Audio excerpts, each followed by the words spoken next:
Recording. Well, welcome everybody to our Don't Feed the Algae series. My name is Shannon Blankenship. I'm the Advocacy Director at St. John's Riverkeeper, and I am joined here today with my co-host and our speaker of the substance of our presentation, Lisa Reineman, your St. John's Riverkeeper. Hello everyone, welcome. Today we're going to cover, let me see if I can.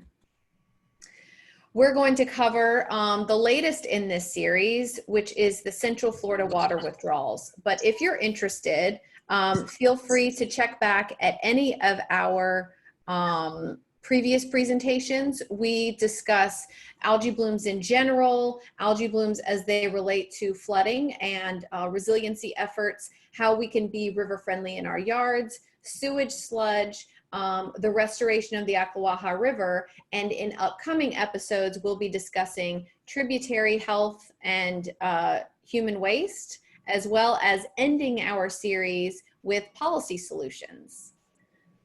The mission of St. John's Riverkeeper is to defend the St. John's and advocate for its protection.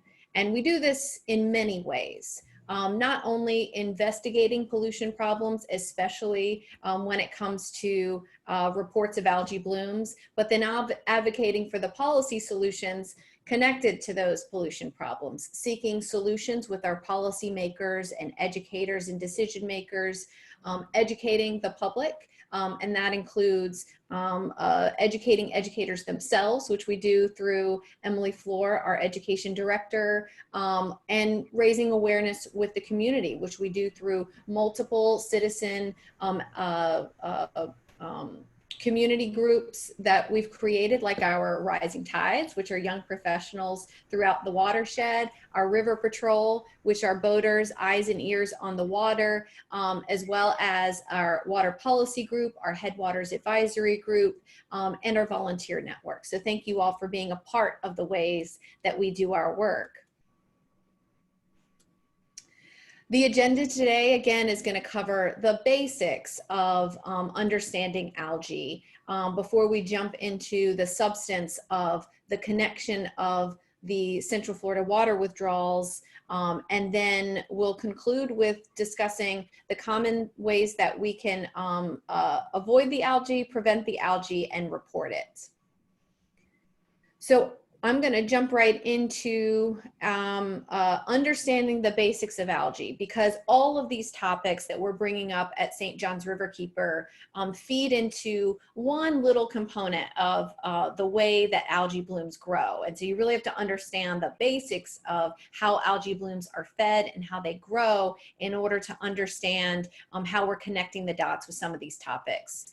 So at the very basic level, pollution like nitrogen and phosphorus that are input into the river in excessive quantities are the seeds for growing algae blooms. But you also need, as well as just having the access to those nutrients, the right kinds of weather conditions. And that's why we're focusing on this topic here in the summer months, because in the summer months where we have a lot of afternoon rainstorms bringing those nutrients into our waterways, combined with sunlight and warmer temperatures in our waterways, as well as slow moving water, and then wind kind of acting in just the right way to concentrate these impacts. That is what is going to allow for the growth of these algae blooms. Some are going to be naturally occurring, which we see in some of the reports that come in, but others are harmful. And it's not always possible with an untrained eye to tell the difference between those two. And so that's why, and when we talk about knowing it and reporting it, it's really important to take those steps of reporting so that we can get out there and test it and know if toxins are present. The most important thing when it comes to seeing these algae blooms, and this is really, I think, where Riverkeeper fits into this puzzle, is trying to come up with the solutions to stop pollution at its source. So it's not just about avoiding exposure, which we definitely need to do. It's not just about reporting it and knowing where it's at, but it's about really thinking about the causes of the excess nutrients in our waterways and how through, again, the many ways that we accomplished our mission, how we can reduce those pollutants from reaching our waterways from the from the beginning. And that's what a lot of our advocacy work is surrounded by. But the reasons that we have to avoid it are that algae blooms impact not just the river and the water, but they impact humans as they come in contact with it, whether it's through ingestion, inhalation. It can have longstanding neurological impacts. It can have impacts to our pets that come in contact with it. And of course, we want to make sure that we avoid coming into contact, ingesting fish that are in contact with algae blooms. And so with that primer, I want to allow Lisa Reineman to kick us off with talking about how all of these things that we now know about algae are connected to our simultaneous work that we're doing surrounding the Central Florida Water Initiative. Thank you, Shannon. Appreciate that overview. And thank you all for joining us today. See some names I recognize as well as some new names. So we really appreciate your interest in this topic. Some of you may be wondering, why are we talking about Central Florida water withdrawals in a conversation about green algae? But there's two ways we can help protect the St. Johns River and ourselves from toxic green slime. And that's one, stop pollution at its source, like Shannon mentioned, but it's also protecting the river's ability to filter out the pollution that's going in.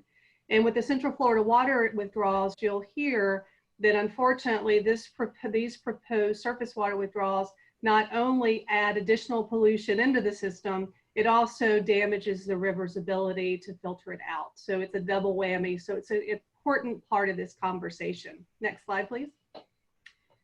So what is the Central Florida Water Initiative? The Central Florida Water Initiative is a collaboration of three water management districts, the St. Johns, which you see here in the light green area, and also with Southwest Florida Water Management District and South Florida. And so they've come together here in this kind of salmon color square to address water shortages in that area. Central Florida, this section that includes Osceola County, Orange, Seminole, Polk, and Lake counties, they've over allocated, they've over consumed their drinking water source. And so they're looking for new ways to address that. And so the Central Florida Water Initiative is stakeholders coming together to try to figure out a path forward. Next slide. So here's a little bit closer look of the area.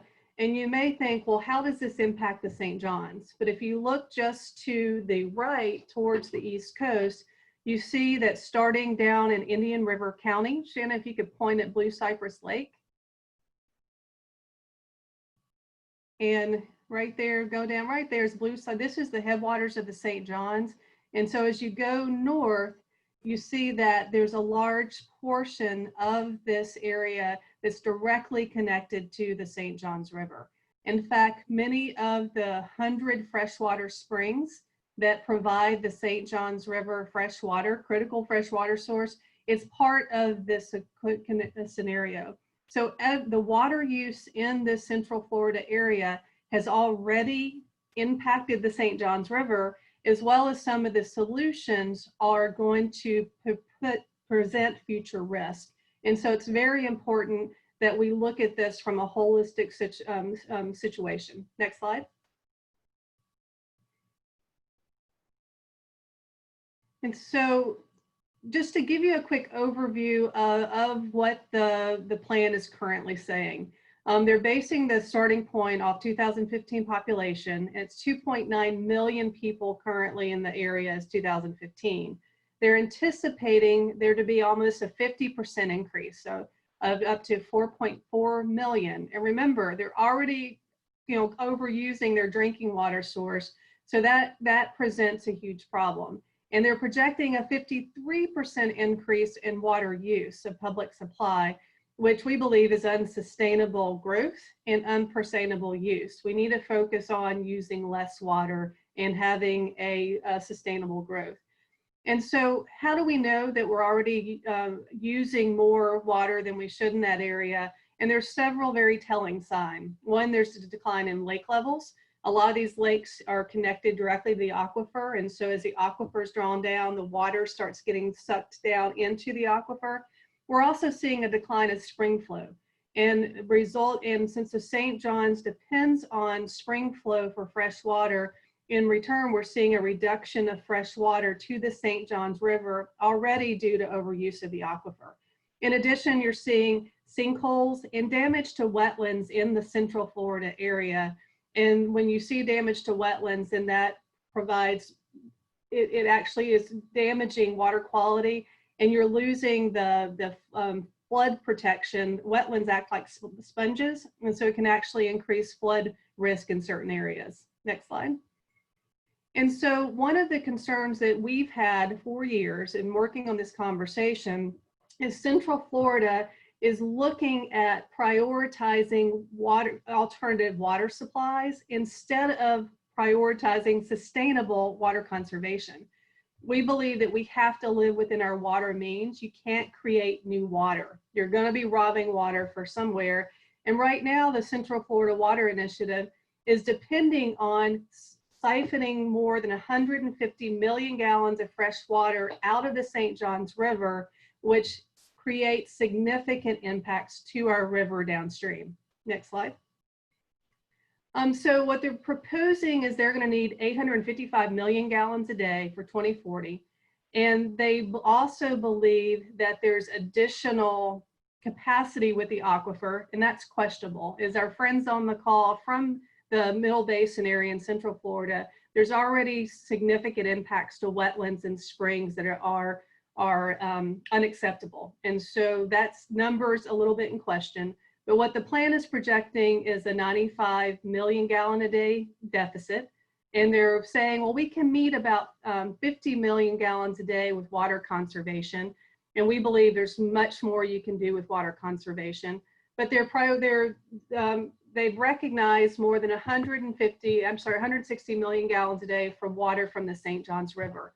And so instead of focusing back to that, living within our water means, they're looking at pulling water from the St. John's, and that does damage to our river. And right now we're continuing to put more than 50% of our drinking water on our grass. And so there are opportunities to conserve more, and that needs to be a priority, not only in Central Florida, but throughout the state. So another troubling thing that came out of this current plan is that the water management districts have collectively already over permitted what's available. So there are permit allocations for more than 1,000 million gallons a day. So what's that, a million gallons a day? It's a deficit of 304 million gallons a day.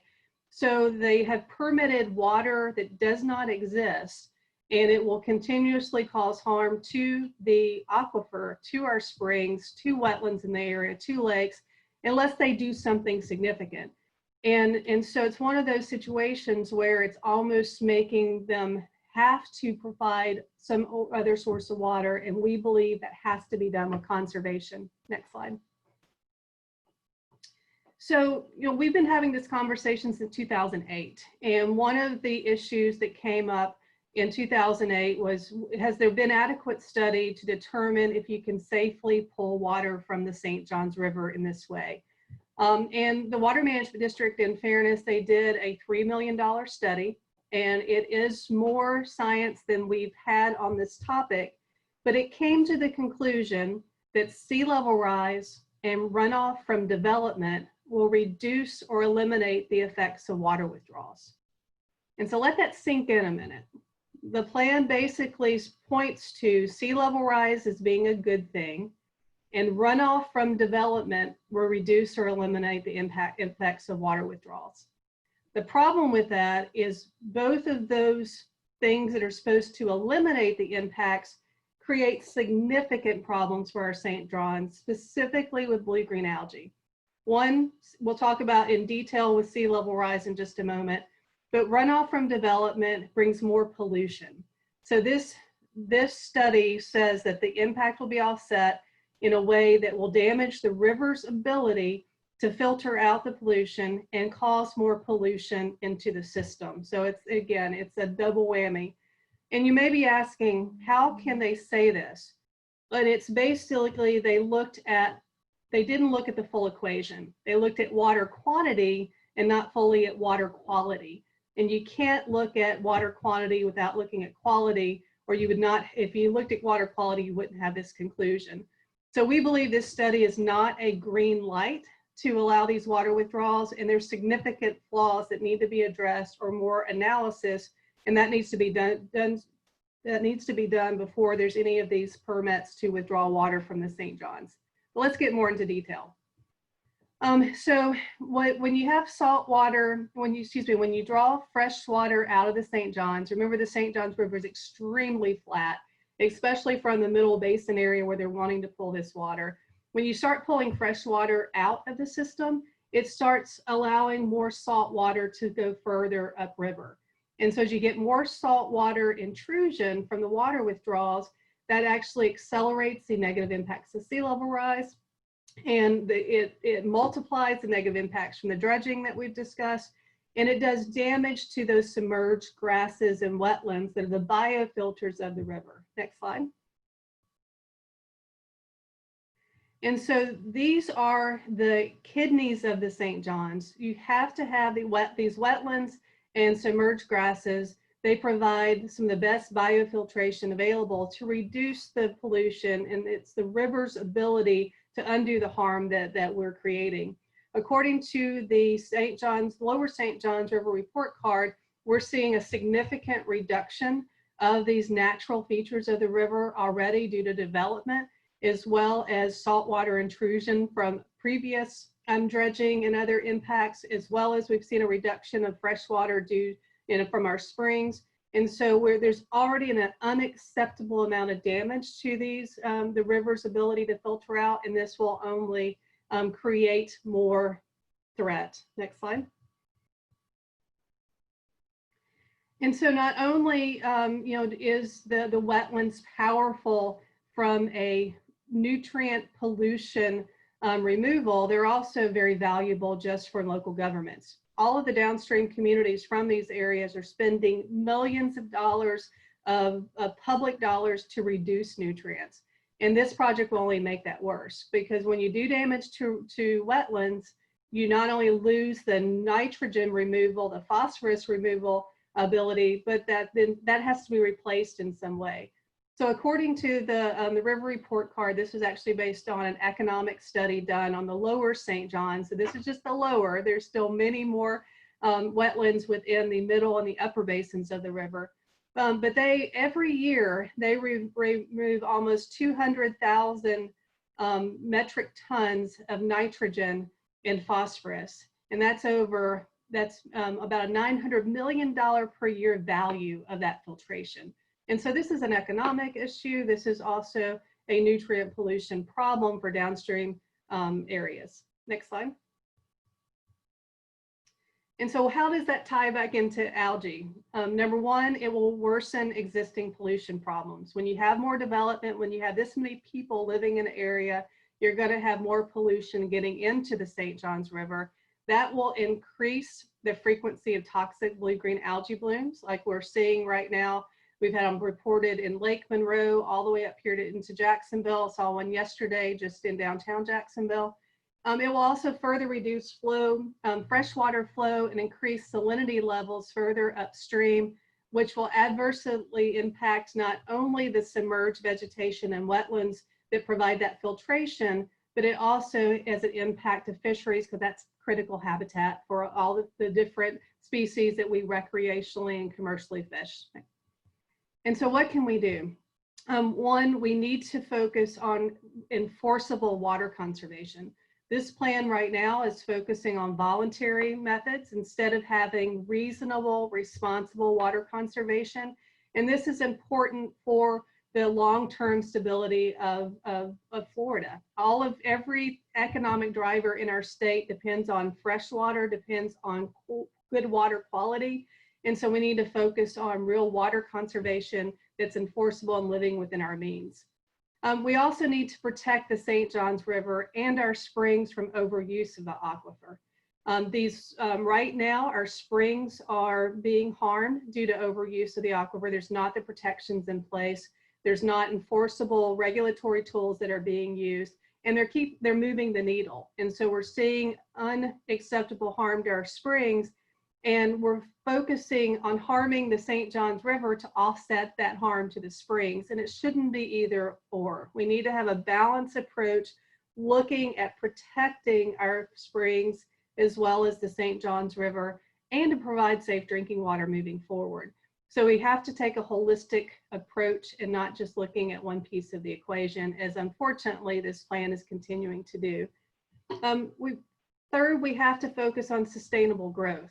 Right now, this plan is allowing for unbridled growth. It's allowing to providing as much water as they think they need to have a 49% increase in population. And they're not asking the real question is, can Florida handle this type of growth? We need to make sure that we understand what our aquifer can sustain, what our springs, our rivers, and all of the reasons we want to live in Florida, what they can sustain moving forward.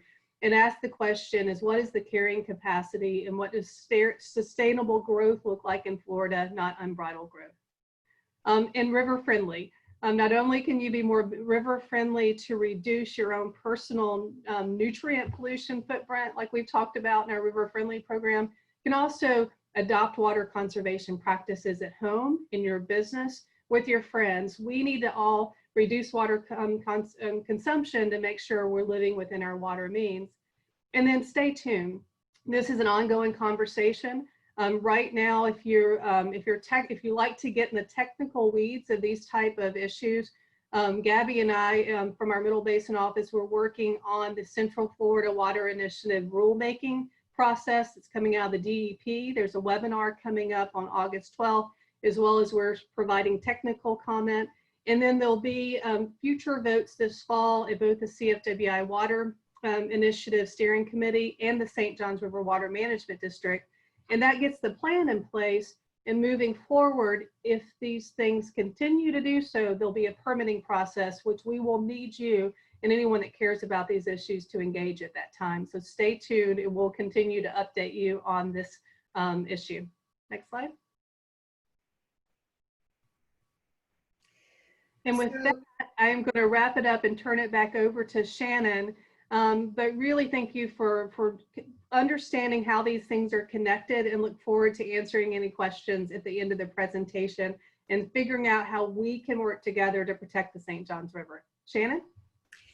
So, you know, it's important, again, to think about the ways that these different issues, which are, you know, at times really high policy level issues being determined in Central Florida or in North Florida at different parts of the state, but then bringing it back, you know, into the full circle of the issues that we're seeing on the St. Johns River, and how we all interact with the outcome of these issues. And one of the ways that we see the outcome is through algae blooms on the river. And so if you do, if you're out in the water, if you're boating or taking a walk riverfront and you see an algae bloom, here are some things that we'd like you to do to with that information.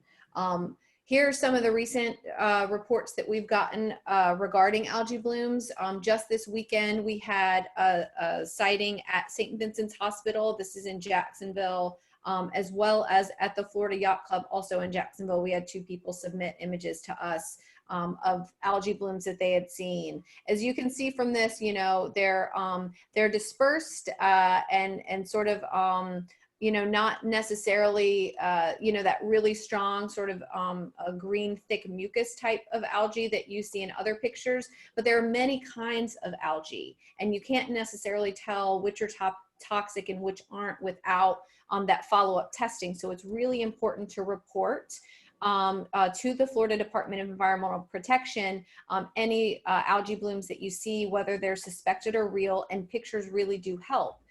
We know actually this little dot up here, this is actually testing at St. Vincent's that was done by Florida Department of Environmental Protection on Monday, after we submitted or got that citizen to submit what he had sent to us that he saw at St. Vincent's on Sunday. So Monday they were out there taking a sample, and the toxicity results are not in yet, but this is where you would see where they did the sample, what day, and it will say pending for the results of whether or not there were toxins present in the algae that was found. So this is I just type in Florida Department of Environmental Protection algae blooms, and this comes up. It's the dashboard where you can look at throughout the entire state where testing has occurred and find out whether or not the results of that were that they are toxic or not. It's a really good site to see where algae blooms are occurring in the state of Florida. And the reason that that is important is because we know that a lot of the policy decisions surrounding the implications of blue-green algae and red tide have been really focused on South Florida issues. But as you can see from the dashboard here, you know, we're seeing blue-green algae and algae blooms and sightings throughout the entire state. And so what that means is that policy solutions should be statewide, should not be focused on South Florida. And if you want to learn more about some of the policies relating to South Florida explicitly, then check out our sewage sludge presentation where we talked about how North Florida is really bearing the brunt of enhanced South Florida protections for water quality specifically. So here's how you report. Here's the website, more written out for reporting it directly to the DEP. And again, that is important because the concentration of those visual reports is helping the DEP to know where they need to be going and doing the testing so that we can find out if toxins are present. But if you want to, additionally, I'd love if you would send the pictures to me if you're willing to. And here's my email. And just generally, I use them for these presentations, but I also use them to follow up on where we're seeing the DEP test. They don't necessarily go out to every single site where every single image was submitted, but I'm able to kind of track, you know, whether or not certain blooms tested positive for toxins, you know, based on seeing that people submit some of these images to us. So we can also use them, you know, in presentations like this one and on our social media to show people what we're seeing out in the water from our river patrollers, from our members, from people on the presentation today or watching it later. If you want to do more than just take pictures, we also have a program where you can get trained to help us, and you can see the dots throughout the entire watershed. We have trained testers where we're using these strips. You can take a sample of an algae bloom, and we tell you how, right? Because we want to avoid exposure with algae to all people. So please don't go near an algae bloom. If you see one, stay away, just like we talked about earlier in the presentation. But we have trained people in what kind of protective gear you might want to use in order to take a sample of an algae bloom. And then we have strips that we've given to people that can test whether or not toxins are present and specific type of toxins that we know are harmful. And if we see that toxins are present, then what we'll do is we'll take that sample to a lab. And so we can take it to a lab just like our agencies are taking them to labs, but we can try and, again, we're just comparing the results that we're seeing from members of the public to what we're seeing reported on the FDP dashboard, and can continue to serve that watchdog function for a lot of what we're seeing on our waterways through public and citizen involvement. Another thing that we like to highlight to everybody is every Friday we have a different feature of a river-friendly at-home that our Middle Basin education and outreach coordinator does, Gabby Milch, and she's on the presentation today. And so tune in on Friday to see the different features that she's talking about. We have a lot of focus on how to use rain barrels, how to capture water and test our rain and composting, other great topics. And so you can see a series of videos on that as well. If you participated in the presentation today or presentations in the past, we'd love if you stepped up and became a member with us. And first of all, thank you to everyone on today's presentation or watching the video that already is a member. It's members that help to fuel the advocacy work that we do and that help to sustain our organization so that we can continue to be the voice for the river that we are. If you don't want to become a member today, but still are interested in supporting us, we also have a good amount of merch on our website. And so check it out to see some more of the merch available, shirts and t-shirts and hats and koozies and things like that. Our next focus, again, for 2 Wednesdays from now, will be on tributaries and human waste. This is by popular demand because we know that when it comes to septic tanks and a lot of the issues that we're seeing with fecal coliform in our waterways, they're impacting our tributaries specifically, and that's where a lot of people are coming in direct contact with algae blooms. So we'll connect the dots on that topic and go into that a little bit more. But with that, I want to jump into, we had a lot of really great questions that were submitted by some of you beforehand. And so Lisa, if you're available to help with some of these, again, use the chat window if you have one now, but I'll jump into some of the questions that were submitted beforehand. Lisa, can you tell us, do you think that the media has been helpful in talking about, I'll say first, algae bloom issues, but also the story of our aquifers and how the water withdrawal projects and are connected to algae blooms and how we're at risk?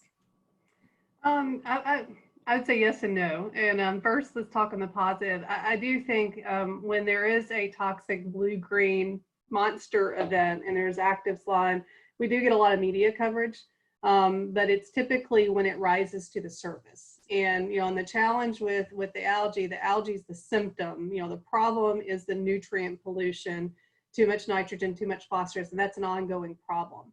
There have been some great examples of fantastic media coverage, like with the sewage sludge and the biosolids in the upper basin, with the Tyler Treadway, his reporter that covered that extensively. He also covered the blue-green algae task force meetings very well. Kevin Spear and Orlando Sentinel has done some great coverage. I think where it's lacking is the aquifer discussion. I think folks don't understand, a lot of people don't know where our drinking water comes from. They don't make the connection to the freshwater springs. And I think that we can do more on that and water conservation and the importance of that. And then, you know, talking about right now in 2020, it's very difficult to get anything in the media above and beyond the current health crisis with COVID-19. And while we've got some environmental reporters that are working hard to do so, almost everyone's full-time on the health crisis, which is understandable. But as we have seen, the blue-green algae situation creates another health risk in the middle of everything going on. So I do think we have some great reporters that are doing good work, but we are seeing local news media, you know, really getting downsized. And so that's been a challenge. So whatever we can do to support our local media, our reporters, you know, we need to do so. So there's always, we can do more. And I did want to just plug too, we did get a notice this morning that the state's blue-green algae task force, they have scheduled their first meeting since October of last year. And they're meeting next Wednesday at 8:30 a.m. And they're going to talk about blue-green algae and working with the health department to notice, you know, put notices out, which we've been writing letters to them about for the last year. So we're thrilled about that. And we'll make sure that notice is on our website, because you can participate in the blue-green algae task force via Zoom next week. Lisa, someone wrote to us, and I think that we're all aware, there is a proposal from Nestle to use fresh water from the Santa Fe River and from the springs there. What tools can we use to put pressure on local governments to be able to stop some of these water withdrawal proposals? Well, and I want to give kudos to everyone that's been working on that, because that permit has received national media coverage, and so that has been well covered, and it is getting together and doing citizen advocacy. You have to raise issues and concerns, and talk to your local governments, talk to the water management districts. But it's also looking at this from a broader perspective, because the impact that's happening to the Santa Fe River, we're withdrawing water as far west as east as Jacksonville, that's damaging the Santa Fe. And we need to make sure that we have the regulatory tools in place to protect the Santa Fe River from any additional harm. There should be a moratorium on conceptive use permits, including the Nestle one, and that's something that we need to have a statewide conversation on, because that's an example, just like in Central Florida, we're seeing significant impacts already. And unfortunately, instead of trying to reduce the current pumping, they're actually considering more. And so that's just unsustainable. And for our last question, and this is one that we get every time, so it's a nice way to kind of, I think, end the presentation today. But what can homeowners do in relation to either this issue or algae blooms? Well, it's in being very mindful of everyday decisions and how that makes an impact. There was just a report that came out from the Water Management District, St. John's Water Management District, looking at water use from last year. Water consumption per capita is going down. And they pointed to something as simple as reducing water when you're brushing your teeth. When you're turn off the water when you're brushing your teeth every single day. If you brush your teeth 3 times a day, 2 times a day, it makes a difference if we're all doing it. And so water conservation, living within your water mains. Our River Friendly program shows how to use rain barrels and how to use native plants to reduce water conservation in your yard. We should not be putting our drinking water on our grass. And then if you're focusing on native plants, and that reduces your fertilizer footprint. And so if we all take specific steps to reduce our water consumption, our nutrient pollution footprint, and encourage our friends to do so. Create green teams at your church, in your workplace. If we use peer pressure to do everything we can do, and then work together to hold our elected officials accountable to do the same regarding permits, regarding rulemaking, and all these different things, then we can do our work together at our homes, and then standing up together to our state elected officials, so we can make a difference together.